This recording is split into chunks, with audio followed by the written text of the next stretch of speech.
Having a dog that is not afraid of noises is a very beneficial thing for agility, but also just everyday living. You know, if you drop a lid on the floor in the kitchen, your dog doesn't necessarily freak out. Teaching them how to like noises, how to actually look forward to noises, is to include food in it. I want you guys to find a bunch of objects around your house, in your kitchen, Tupperware.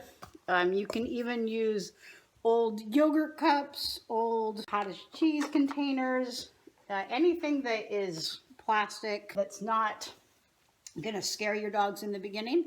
Starting on carpet is an important thing, and then moving cement or even hardwoods and tile, so when things fall on the floor, it's not worrisome for the dogs. But where do we start? I like to start with something that is easy to knock over, that is not going to scare them too much. So either one of these cups would be a good place to start.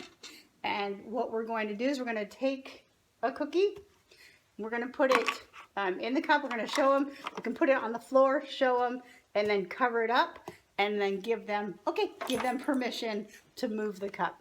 If they move it, they get rewarded. If they're at all afraid of it, then I want you to throw down a bunch of cookies for them.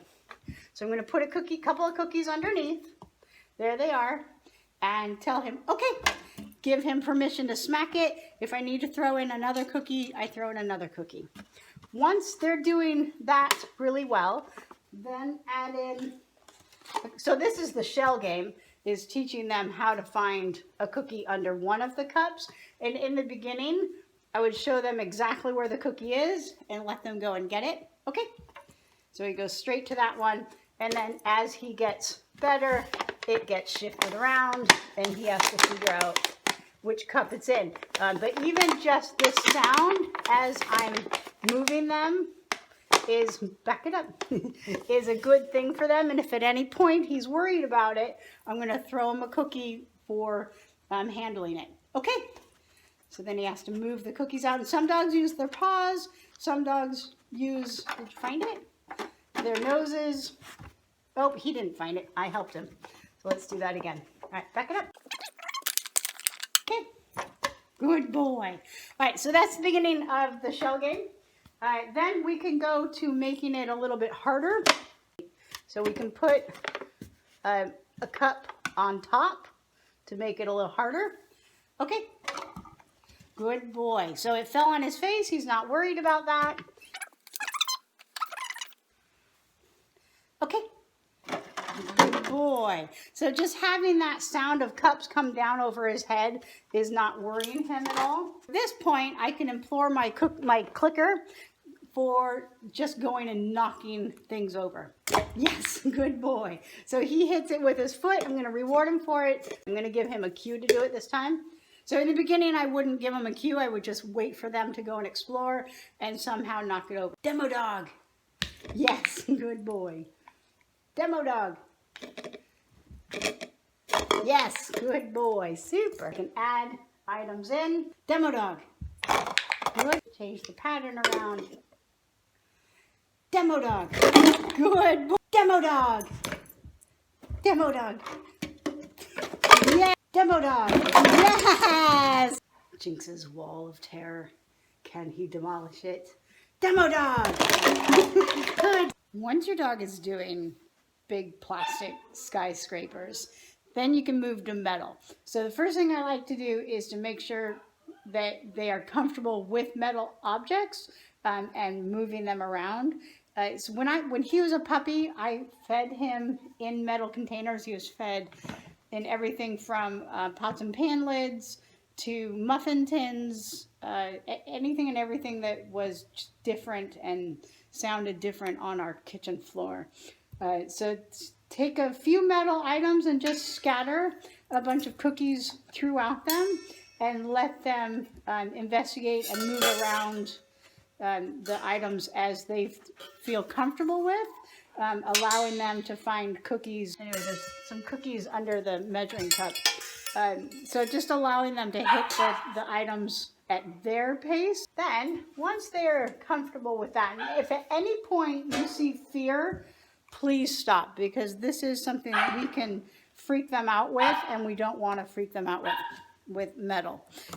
So we are building up towards Teeter type stuff, right? All right, so I'm going to go back to the cookies under the cup, wait, and put a spoon on top and just allow him to demo that.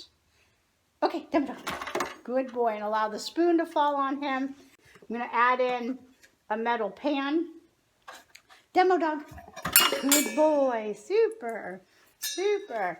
And slowly build up to the point where he can handle metal on metal. So this is a whole different concept, having metal on metal.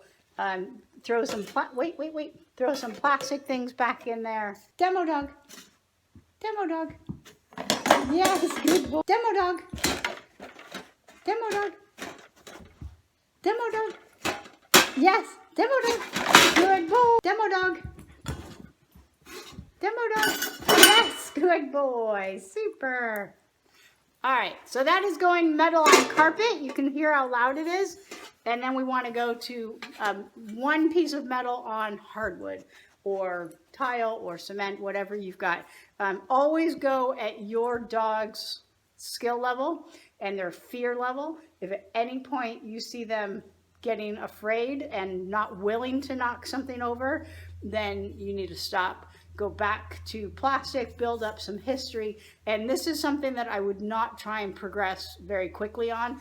I would get a ton of good repetitions on plastic before I would ever go to metal. So they have to have history. They have to show you that they are willing to, did you see that?